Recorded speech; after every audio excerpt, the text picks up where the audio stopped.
Hi everyone, this is Asha Dubey. Last lecture में हमने excretion में पढ़ा कि ह्यूमन बीइंग में एक्सक्रीटरी सिस्टम किस तरीके से होता है, वहां पे कौन सा एक्सक्रीटरी ऑर्गन यूज होता है। तो बेसिकली हमने किडनी के बारे में हर एक चीज पढ़ी, किडनी के फंक्शंस के बारे में पढ़ा। किडनी में हमने जाना कि किडनी का एक फंक्शनल यूनिट होता है, दैट इज नेफ्रॉन। नेफ्रॉन के फर्दर पार्ट्स होते हैं एंड उन नेफ्रॉन के पार्ट्स को पढ़ने के बाद हमने जब नेफ्रॉन का फंक्शन जाना तो नेफ्रॉन के दो मेन फंक्शंस होते थे। पहला है ब्लड को फिल्टर करना एंड दूसरा होता था यूरिन कैसे फॉर्म करता है, वो formation of urine and filtration of blood. Nephron के दो फंक्शंस थे, तो वो मेन फंक्शन पढ़ने के बाद ब्लड का हमने फिल्ट्रेशन पढ़ा। ब्लड के फिल्ट्रेशन के बाद आज हमें देखना है मैकेनिज्म ऑफ यूरिन फॉर्मेशन, कैसे यूरिन का फॉर्मेशन नेफ्रॉन में होता है। So let's start. यहाँ पे क्या होता है, बेसिक मैकेनिज्म में तीन प्रोसेस इन्वॉल्व होने वाले हैं। उन तीन प्रोसेस का नाम है ultra filtration, selective reabsorption and secretion. अब ये जो तीन प्रोसेस है ये किस तरीके से फंक्शन करते हैं या काम कैसा होता है यहाँ पे, वो हम देखते हैं। तो जो हमारा सबसे पहला है that is ultra filtration. Ultra filtration क्या होता है, हमने स्ट्रक्चर पढ़ा है नेफ्रॉन का। नेफ्रॉन का जो पहला एंड होता है वो स्टार्ट होता है बॉमन्स कैप्सूल से। एक बाउल लाइक स्ट्रक्चर होता था बॉमन्स कैप्सूल। उस बॉमन कैप्सूल में अल्ट्रा फिल्ट्रेशन सबसे पहली बार स्टार्ट होगा। उधर बॉमन्स कैप्सूल में हमें पता, हम फिगर देखते हैं, वहां पे ब्लड का फिल्ट्रेशन होगा। ये जो स्ट्रक्चर हमें दिख रहा है ये बॉमन्स कैप्सूल का है। इधर से ब्लड एंटर होती थी, ब्लड एंटर हो रही है, दैट मीन्स यहाँ पे ब्लड सबसे पहले फिल्टर किया जाएगा। ब्लड को हम फिल्टर करते हैं, तो फिल्टर करने के बाद जो भी चीजें बचती हैं उनको आगे फर्दर हम सेंड कर देते थे कॉन्वोल्यूटेड ट्यूब्यूल में, जो हमारा ट्यूबुलर पार्ट होता था। ट्यूबुलर पार्ट कहाँ पे है, हम इस फिगर में देखते हैं। ये था हमारा बॉमन्स कैप्सूल। अब इस बॉमन कैप्सूल के बाद जो भी फिल्टर हुआ, ब्लड को फिल्टर किया गया, आफ्टर फिल्ट्रेशन ये चीज ट्यूब्यूल में सेंड कर दी जाती है। तो यहाँ पे इनिशियल फिल्ट्रेट हुआ, इनिशियल फिल्ट्रेट जो हमारे पास बचा इसको फर्दर ट्यूब में सेंड कर देते हैं। ट्यूबुलर पार्ट में गया तो जो फिल्ट्रेशन है या फिर फिल्ट्रेट है उसका नाम चेंज हो जाता है इनिशियल फिल्ट्रेट से, अब वो कहलाएगा ट्यूबुलर फिल्ट्रेट, बिकॉज अब वो ट्रेवल कर रहा है इन सारे ट्यूब्स में। तो अब यहाँ पे क्या होगा कि सबसे पहला काम होता है कि ग्लोमेरुलस है वहां पे बॉमन्स कैप्सूल में, उधर ब्लड का फिल्ट्रेशन होता है, ब्लड फिल्टर हुआ, आगे जो फिल्ट्रेट है फर्दर ट्यूब में सेंड कर देते हैं। इनिशियल फिल्ट्रेट के बाद ये अब ट्यूबुलर फिल्ट्रेट कहलाएगा।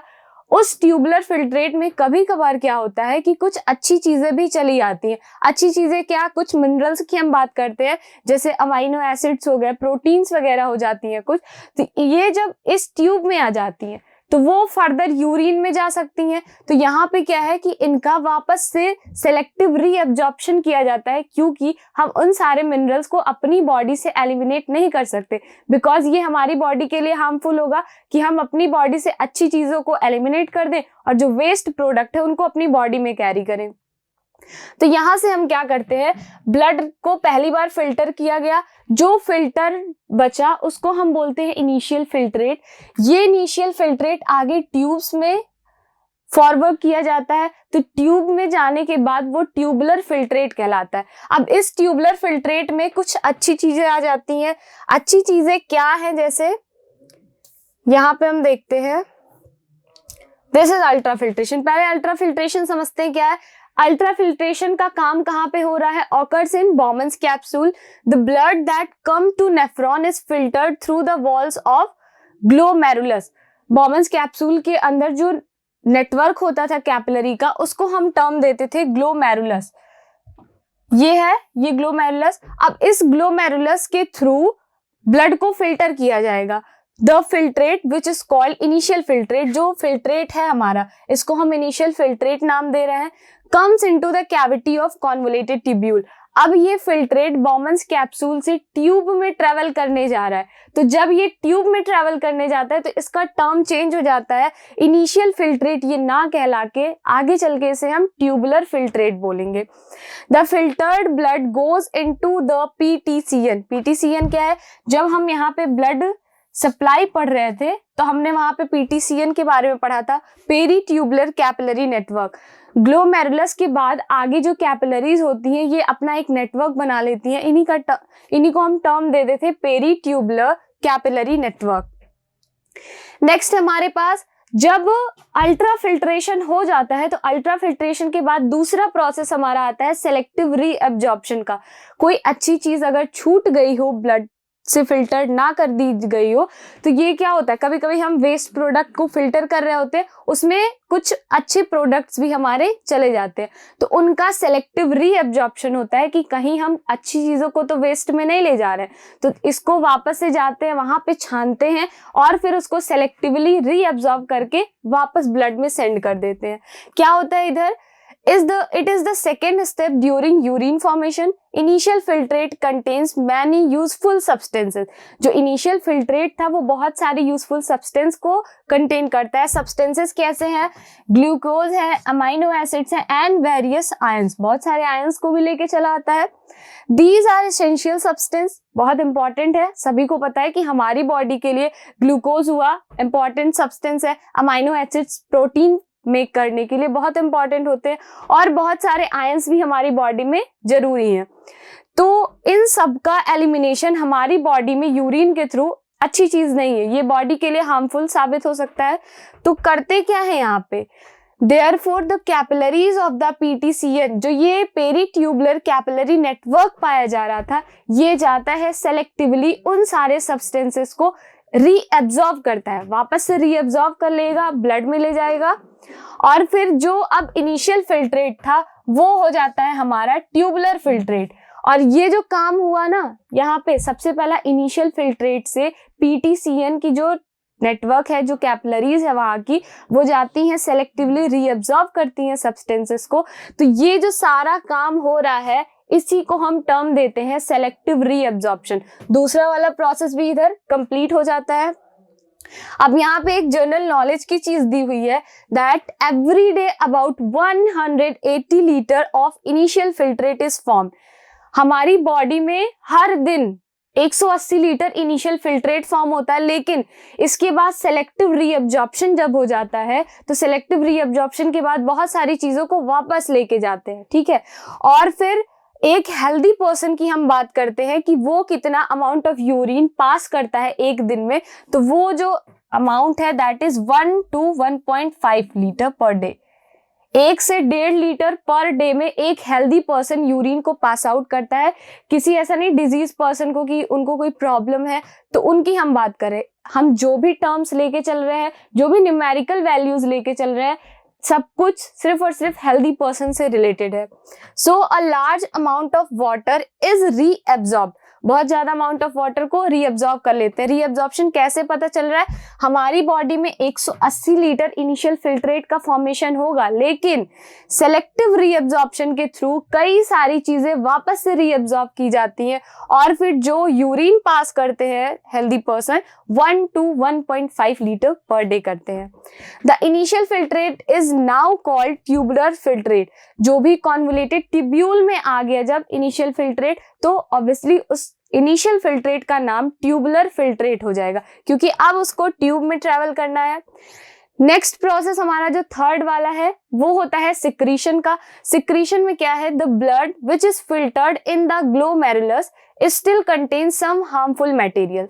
अभी उसने कुछ अच्छी चीजों को ले आया था, अभी भी क्या है कि जब हमारा अल्ट्रा फिल्ट्रेशन हो जाता है, अल्ट्रा फिल्ट्रेशन के बाद सेलेक्टिव रीअब्जॉर्प्शन होता है, तब भी देखने को मिलता है कि कुछ जो हमारे ब्लड में ड्रग्स वगैरह रह गए, हार्मफुल सब्सटेंसेस हैं, उन हार्मफुल सब्सटेंसेस का हमारी बॉडी से एलिमिनेशन इंपॉर्टेंट होता है। तो यहाँ पे क्या होगा कि ट्यूब में ग्लोमेरुलस से वो सारी चीजें सिक्रीट कर दी जाती है। ग्लोमेरुलस ब्लड वहां पे प्रेजेंट है, ब्लड से सिक्रीट करेगा, ये चीज थी। और यहाँ पे हमारा प्रेजेंट है ग्लोमेरुलस कैपिलरी का नेटवर्क, इसमें ब्लड ट्रेवल करेगा, तो यहाँ से छन के कई चीजें फिर इस ट्यूब में आ जाती हैं। तो ये जो छन के आ रही है, यहाँ पे जो ड्रग्स हैं, जो भी सब्सटेंसेस है, सब्सटेंसेस क्या क्या है, किराटिन है, किराटिनिन है, रिमेन्स ऑफ ड्रग, इनको ये सिक्रीट कर देता है इस ट्यूब में। तो जब ये सिक्रीशन का काम हो रहा है तो इसी प्रोसेस को ही हम सिक्रीशन बोल देते हैं। क्या हो रहा है इधर, the blood which is filtered in glomerulus still contains some harmful materials like keratin, remains of drug, etc., which must be removed from the blood. अब इसका भी blood से remove होना बहुत important है. So these substances are selectively secreted from blood into the tubular filtrate. हम हर जगह selective का use क्यों कर रहे हैं? Because कोई ऐसा अच्छा substance नहीं होना चाहिए जो हमारी body के लिए बहुत useful है और हम उसका भी एक्सक्रीशन कर दे रहे हैं. तो यहाँ पे हर एक जगह हमारी बॉडी में जहाँ पे भी सिक्रीशन हो रहा है, एब्जॉर्प्शन हो रहा है या फिर रीअब्जॉर्प्शन हो रहा है, हर एक जगह सेलेक्ट करके, एब्जॉर्ब कर रहे हैं तो सेलेक्ट करके करेंगे, रीअब्जॉर्ब कर रहे हैं तो भी वहां पे सेलेक्ट करके करते हैं, एंड फिर अगर सिक्रीशन भी हो रहा है तो वहां पे सेलेक्टिवली सिक्रीट किया जाता है सब्सटेंसेस को.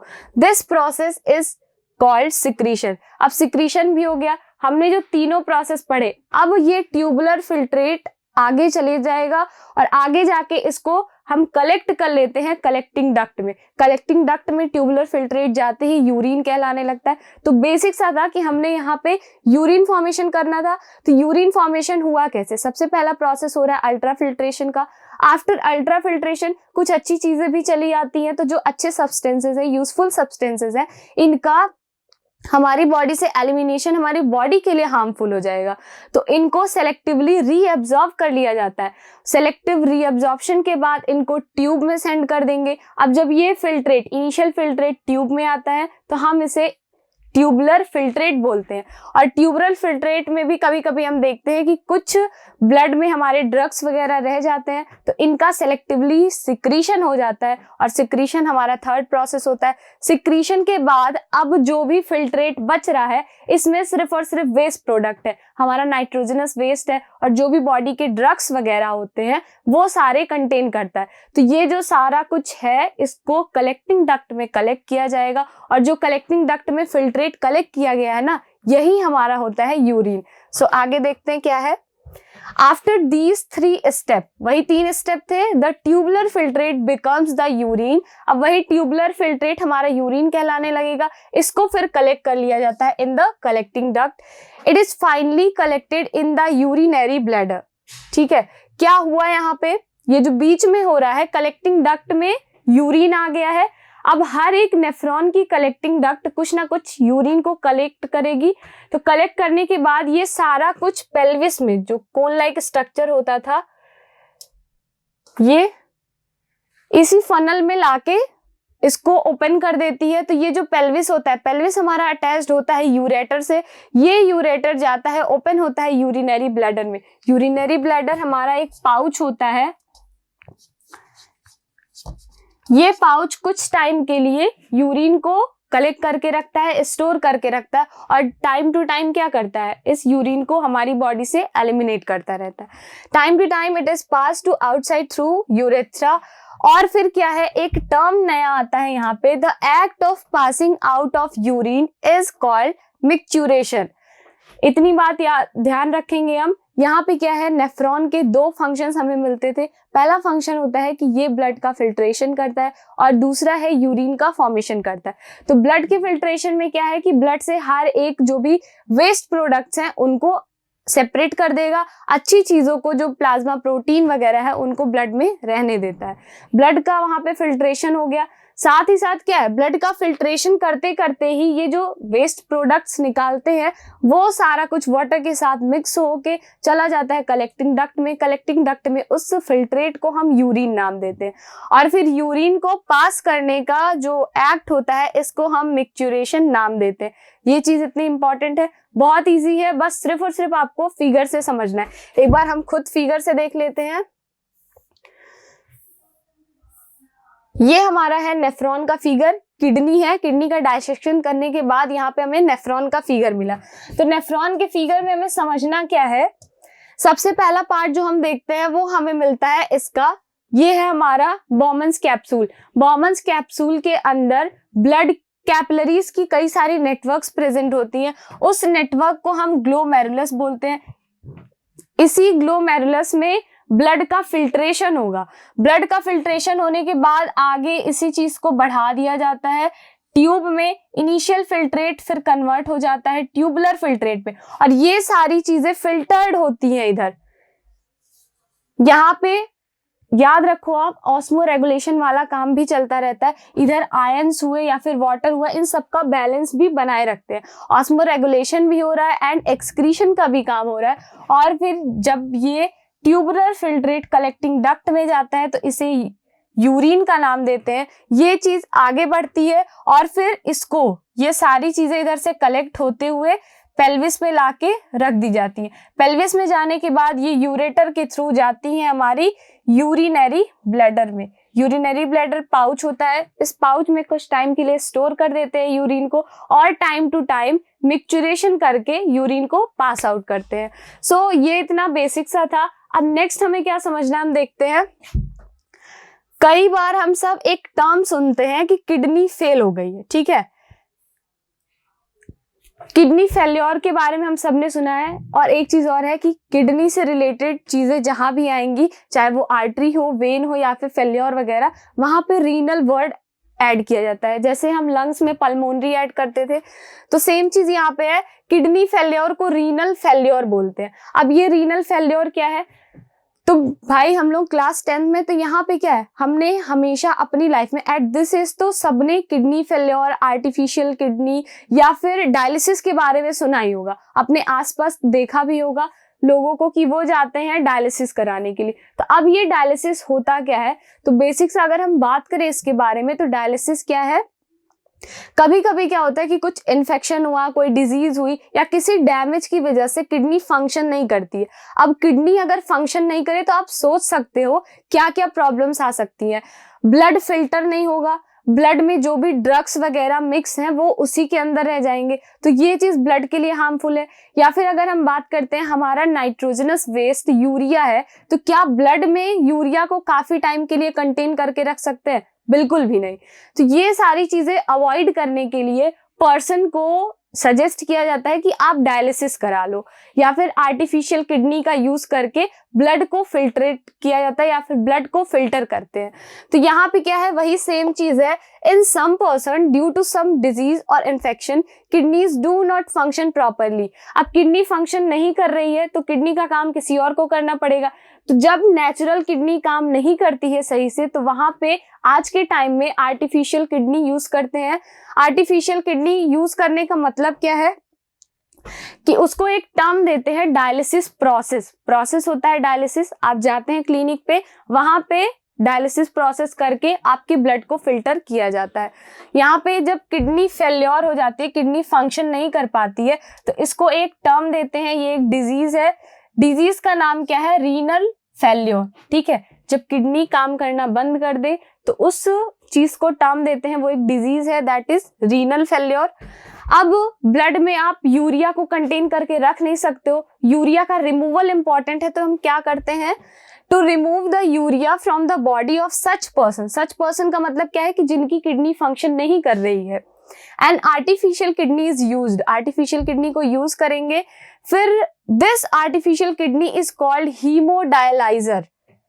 यहाँ पे क्या है, जो आर्टिफिशियल किडनी को यूज करने वाले हैं हम, that is called hemodialyser. And the mechanism of removing urea by using machine is called hemodialysis और सिंपली डायलिसिस। यहाँ पे क्या है, आर्टिफिशियल किडनी को हीमोडायलाइजर बोलते हैं और जो मैकेनिज्म यूज होता है दैट इज डायलिसिस और हीमोडायलिसिस। अब ये इस प्रोसेस में होता क्या, हम फिगर के थ्रू समझेंगे।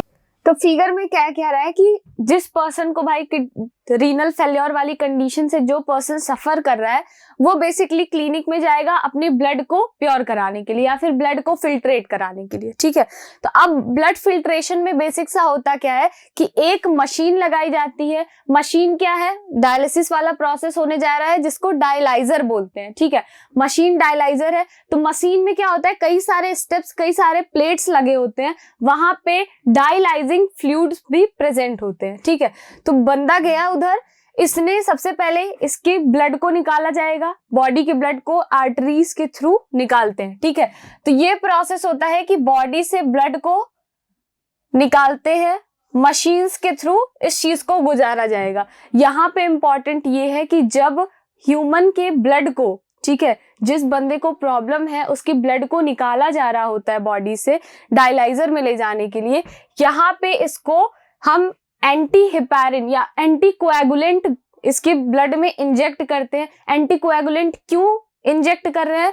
क्योंकि हमारी बॉडी में हेपारिन प्रेजेंट होता है, दैट्स वाई हमारा ब्लड क्लॉट नहीं करता। बट अगर हम बाहर की बात करते हैं तो हमारे इन्वायरमेंट में ऐसी कोई चीज प्रेजेंट नहीं है, तो ब्लड के अंदर इंजेक्ट कर दिया जाता है, एंटी कोएगुलेंट हेपारिन को डाल देते हैं, जिससे ब्लड क्या है, जब इसकी बॉडी से निकल रहा है तो कहीं भी ब्लड क्लॉट ना करे।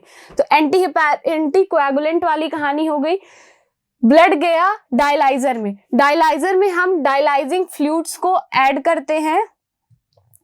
यहाँ पे फ्लूइड्स रहेंगे, फ्लूइड्स में क्या होता है, कुछ सॉल्यूट होते हैं। सॉल्यूट कौन कौन से हैं?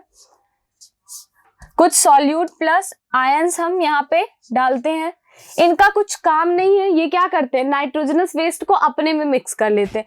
अब ये फ्लूइड जो होता है हमारे ब्लड से सेपरेट करने के लिए वहां पे एक मेम्ब्रेन प्रेजेंट है, जिससे जो डायलाइजिंग फ्लूइड है एंड जो ब्लड है वो दोनों मिक्स मत करे। इन दोनों को सेपरेट करने के लिए एक मेम्ब्रेन प्रेजेंट होती है, उस मेम्ब्रेन के थ्रू ब्लड गया इस डायलाइजर में, ये फ्लूइड भी प्रेजेंट है। तो यहाँ पे जब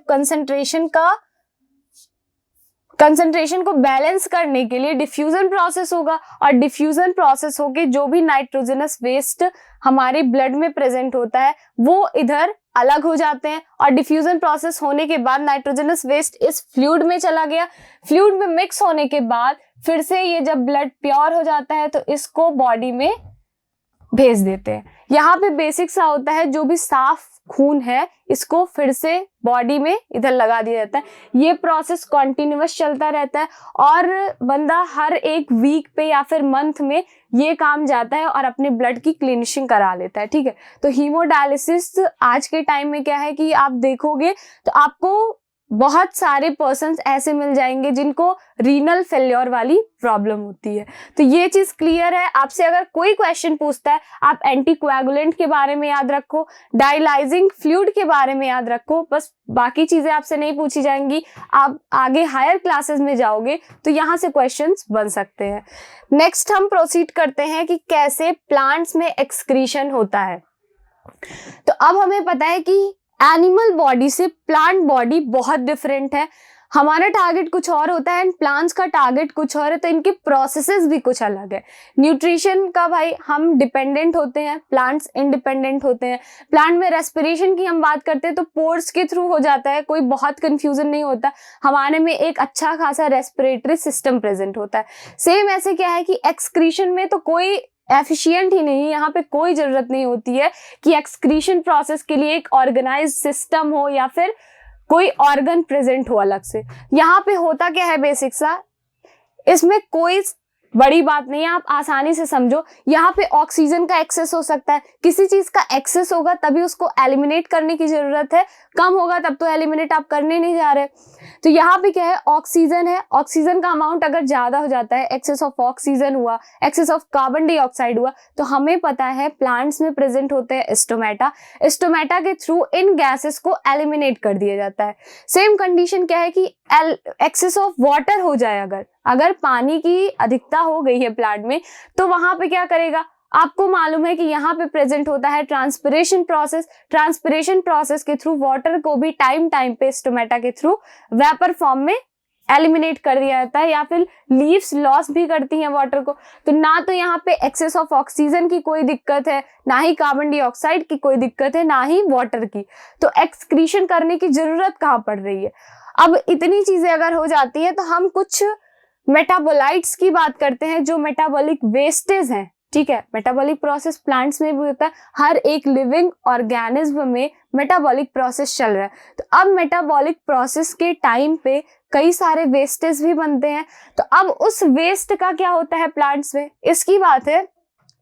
तो प्लांट्स क्या करती है, हमारी बॉडी में इन सारी चीजों को एलिमिनेट कर देते हैं। एनिमल बॉडी हुई तो वहां पे भी एलिमिनेट करते हैं। कोई भी एनिमल हुआ, इंसेक्ट हो गया, एक्वाटिक एनिमल्स हो गए, सब अपना अलग अलग प्रोसेस करके हर एक वेस्ट को अपनी बॉडी से एलिमिनेट करते हैं।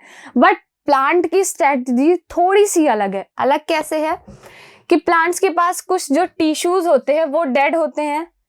अब भाई डेड टिश्यूज है तो यहाँ पे कोई दिक्कत तो है नहीं कि हार्म होगी प्लांट को कोई, ठीक। तो यहाँ पे क्या है, waste is not very toxic to the plant body. ठीक है, किस रीजन की वजह से, क्योंकि इनके बहुत सारे पार्ट्स डेड होते हैं।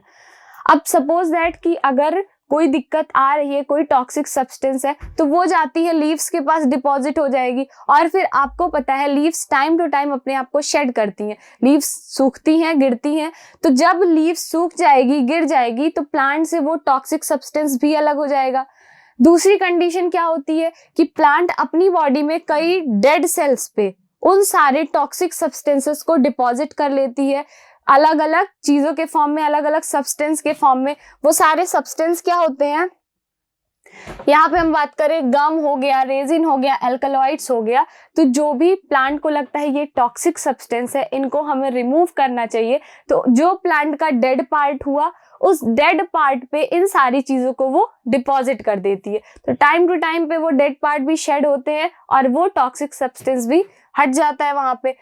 कभी कभी क्या होता है, कुछ वेस्ट सब्सटेंस को सॉइल में सिक्रीट कर दिया जाता है। जो रूट हेयर्स होती हैं वो अपने टॉक्सिक सब्सटेंसेस को सॉइल में सिक्रीट कर देती है, तो वो भी क्या होता है, प्लांट से हट जाता है। यहाँ पे एक्सक्रीशन करने के लिए प्लांट्स कोई बहुत अच्छा खासा सिस्टम नहीं यूज करती, ना ही कोई ऑर्गेनाइज्ड सिस्टम यूज करती है। बेसिकली वो क्या करेंगी, अपनी लीव्स में उन सारी चीजों को डिपॉजिट करती हैं, लीव्स आराम से शेड ऑफ हो जाती हैं। सेम कंडीशन क्या है, अपने डेड पार्ट्स पे वो कभी कभी उन टॉक्सिक सब्सटेंसेस को डिपॉजिट कर देती हैं, लाइक एज गम हो गया, रेजिन हो गया और एल्कलॉइड्स हो गए।